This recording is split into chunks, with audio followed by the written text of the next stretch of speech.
श्री हनुमत् स्तोत्रम् नमामि दूतं रामस्य सुखदं च शूरद्रुमं पीनवृत्तमहाबाहुं सर्वशत्रुनिबर्हणं नानारत्नसमायुक्त कुण्डलादिविभूषितं सर्वदाभीष्टदातारं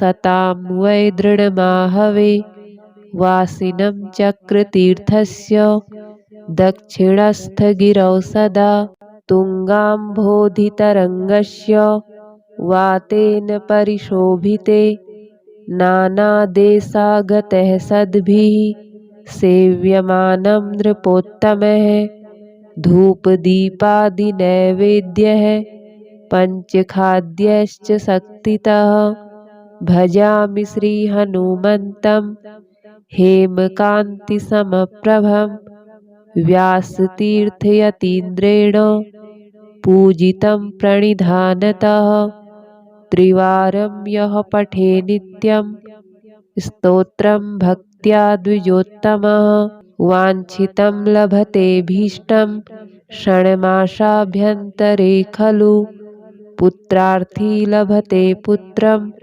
यशोर्थी लभते यशः विद्यार्थी लभते विद्यां धनार्थी लभते धनं सर्वथा मास्तु सन्देहो हरिः साक्षी जगत्पतिः यः करोत्यत्र सन्देहं स याति निरयं ध्रुवं नमामि दूतं रामस्य सुखदं च शूरद्रुमं पीनवृत्तमहाबाहुं सर्वशत्रुनिबर्हणं नानारत्नसमायुक्त कुण्डलादिविभूषितं सर्वदाभीष्टदातारं सतां वै दृढमाहवे वासिनं चक्रतीर्थस्य दक्षिणस्थगिरौ सदा तुङ्गाम्भोधितरङ्गस्य वातेन परिशोभिते नानादेशागतः सद्भिः सेव्यमानं नृपोत्तमः धूपदीपादिनैवेद्यः पञ्चखाद्यश्च शक्तितः भजामि श्रीहनुमन्तं हेमकान्तिसमप्रभं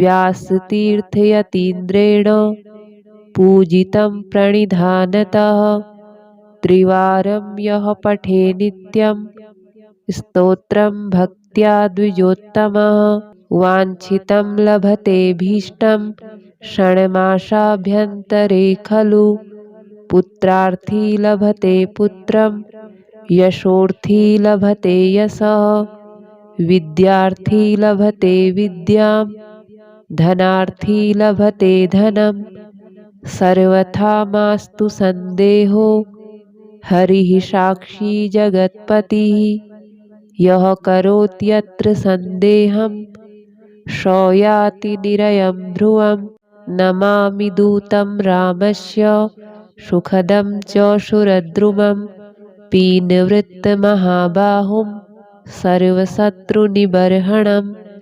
नानारत्नसमायुक्त कुण्डलादिविभूषितं सर्वदाभीष्टदातारं सतां वै दृढमाहवे वासिनं चक्रतीर्थस्य दक्षिणस्थगिरौ सदा तुङ्गाम्भोधितरङ्गस्य वातेन परिशोभिते नानादेशागतः सद्भिः सेव्यमानं नृपोत्तमः धूपदीपादिनैवेद्यः पञ्चखाद्यश्च शक्तितः भजामि श्रीहनुमन्तं हेमकान्तिसमप्रभं व्यासतीर्थयतीन्द्रेण पूजितं प्रणिधानतः त्रिवारं यः पठे नित्यं स्तोत्रं भक्त्या द्विजोत्तमः वाञ्छितं लभतेऽभीष्टं षण्मासाभ्यन्तरे खलु पुत्रार्थी लभते पुत्रं यशोर्थी लभते यशः विद्यार्थी लभते विद्यां धनार्थी लभते धनं। सर्वथा मास्तु सन्देहो हरिः साक्षी जगत्पतिः। यः करोत्यत्र सन्देहं स याति निरयं ध्रुवम्। नमामि दूतं रामस्य सुखदं च सुरद्रुमं। पीनवृत्तमहाबाहुं सर्वशत्रुनिबर्हणं। नानारत्नसमायुक्त कुण्डलादिविभूषितं। सर्वदाभीष्टदातारं सतां वै दृढमाहवे। वासिनं चक्रतीर्थस्य दक्षिणस्थगिरौ सदा। तुङ्गाम्भोधितरङ्गस्य वातेन परिशोभिते। नानादेशागतः सद्भिः सेव्यमानं नृपोत्तमः। धूपदीपादिनैवेद्यः पञ्चखाद्यश्च शक्तितः। भजामि श्रीहनुमन्तं हेमकान्तिसमप्रभं। व्यासतीर्थयतीन्द्रेण पूजितं प्रणिधानतः। त्रिवारं यः पठे नित्यं स्तोत्रं भक्त्या द्विजोत्तमः। वाञ्छितं लभतेऽभीष्टं षण्मासाभ्यन्तरे खलु। पुत्रार्थी लभते पुत्रं यशोर्थी लभते यशः। विद्यार्थी लभते विद्यां धनार्थी लभते धनं। सर्वथा मास्तु सन्देहो हरिः साक्षी जगत्पतिः। यः करोत्यत्र सन्देहं स याति निरयं ध्रुवम्। नमामि दूतं रामस्य सुखदं च सुरद्रुमं। पीनवृत्तमहाबाहुं सर्वशत्रुनिबर्हणं। नानारत्नसमायुक्त कुण्डलादिविभूषितं।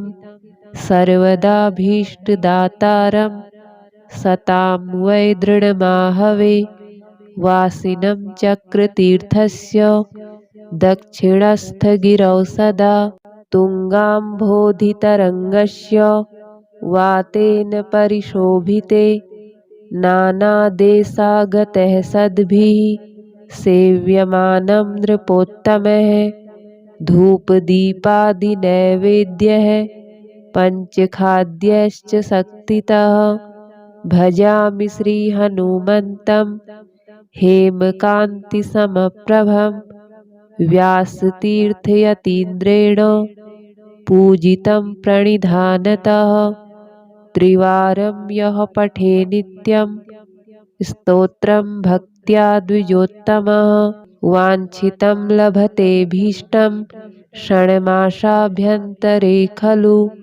पुत्रार्थी लभते पुत्रं यशोर्थी लभते यशः।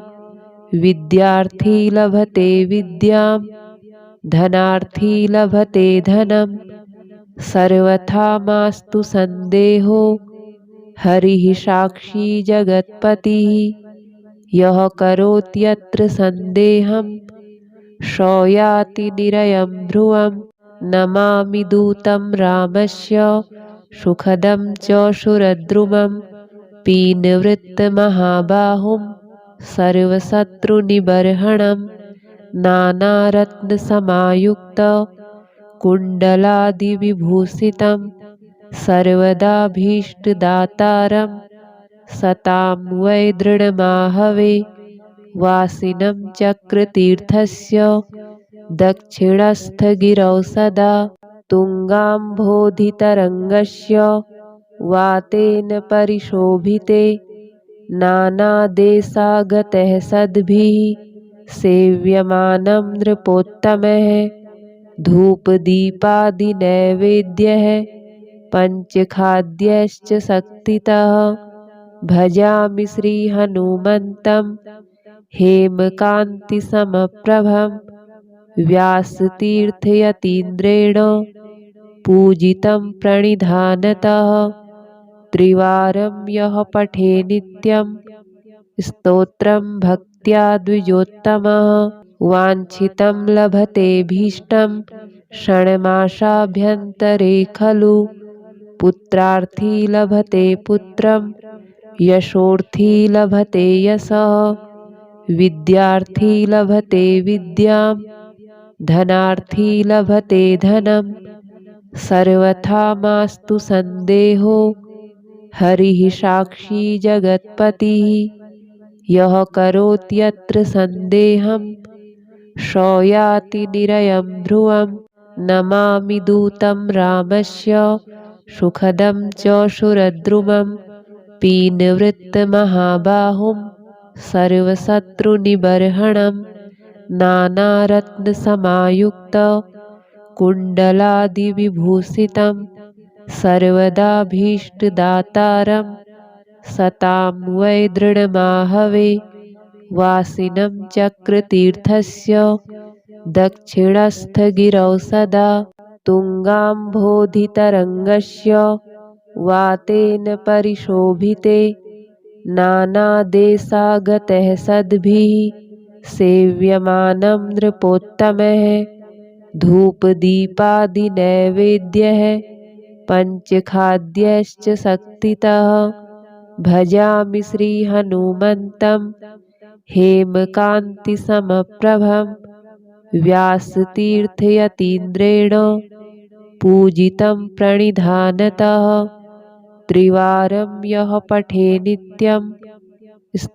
त्रिवारं यः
पठे नित्यं स्तोत्रं भक्त्या द्विजोत्तमः वाञ्छितं लभतेऽभीष्टं क्षणमाशाभ्यन्तरे खलु पुत्रार्थी लभते पुत्रं यशोर्थी लभते यशः विद्यार्थी लभते विद्यां धनार्थी लभते धनं सर्वथा मास्तु सन्देहो हरिः साक्षी जगत्पतिः यः करोत्यत्र सन्देहं स याति निरयं ध्रुवम् नमामि दूतं रामस्य सुखदं च सुरद्रुमं पीनवृत्तमहाबाहुं सर्वशत्रुनिबर्हणं नानारत्नसमायुक्त कुण्डलादिविभूषितं सर्वदाभीष्टदातारं सतां वै दृढमाहवे वासिनं चक्रतीर्थस्य दक्षिणस्थगिरौ सदा तुङ्गाम्भोधितरङ्गस्य वातेन परिशोभिते नानादेशागतः सद्भिः सेव्यमानं नृपोत्तमः धूपदीपादिनैवेद्यः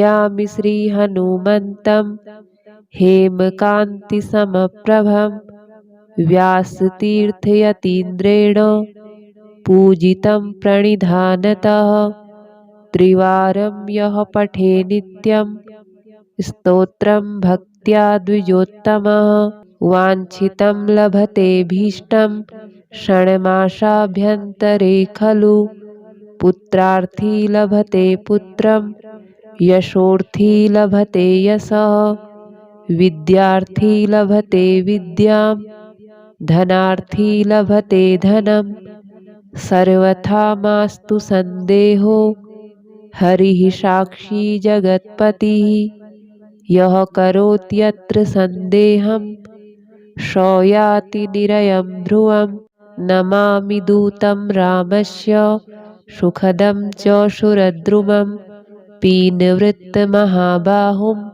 सर्वशत्रुनिबर्हणं नानारत्नसमायुक्त कुण्डलादिविभूषितं सर्वदाभीष्टदातारं सतां वै दृढमाहवे वासिनं चक्रतीर्थस्य दक्षिणस्थगिरौ सदा तुङ्गाम्भोधितरङ्गस्य वातेन परिशोभिते नानादेशागतः सद्भिः सेव्यमानं नृपोत्तमः धूपदीपादिनैवेद्यः पञ्चखाद्यश्च शक्तितः भजामि श्रीहनुमन्तं हेमकान्तिसमप्रभं व्यासतीर्थयतीन्द्रेण पूजितं प्रणिधानतः त्रिवारं यः पठे नित्यं स्तोत्रं भक्त्या द्विजोत्तमः वाञ्छितं लभतेऽभीष्टं षण्मासाभ्यन्तरे खलु पुत्रार्थी लभते पुत्रं यशोर्थी लभते यशः विद्यार्थी लभते विद्यां धनार्थी लभते धनं सर्वथा मास्तु सन्देहो हरिः साक्षी जगत्पतिः यः करोत्यत्र सन्देहं स याति निरयं ध्रुवं नमामि दूतं रामस्य सुखदं च शूरद्रुमं पीनवृत्तमहाबाहुं सर्वशत्रुनिबर्हणं नानारत्नसमायुक्त कुण्डलादिविभूषितं सर्वदाभीष्टदातारं सतां वै दृढमाहवे वासिनं चक्रतीर्थस्य दक्षिणस्थगिरौ सदा तुङ्गाम्भोधितरङ्गस्य वातेन परिशोभिते नानादेशागतः सद्भिः सेव्यमानं नृपोत्तमः धूपदीपादिनैवेद्यः पञ्चखाद्यश्च शक्तितः भजामि श्रीहनुमन्तं हेमकान्तिसमप्रभं व्यासतीर्थयतीन्द्रेण पूजितं प्रणिधानतः त्रिवारं यः पठे नित्यं स्तोत्रं भक्त्या द्विजोत्तमः वाञ्छितं लभतेऽभीष्टं षण्मासाभ्यन्तरे खलु पुत्रार्थी लभते पुत्रं यशोर्थी लभते यशः विद्यार्थी लभते विद्यां धनार्थी लभते धनं सर्वथा मास्तु सन्देहो हरिः साक्षी जगत्पतिः यः करोत्यत्र सन्देहं स याति निरयं ध्रुवम्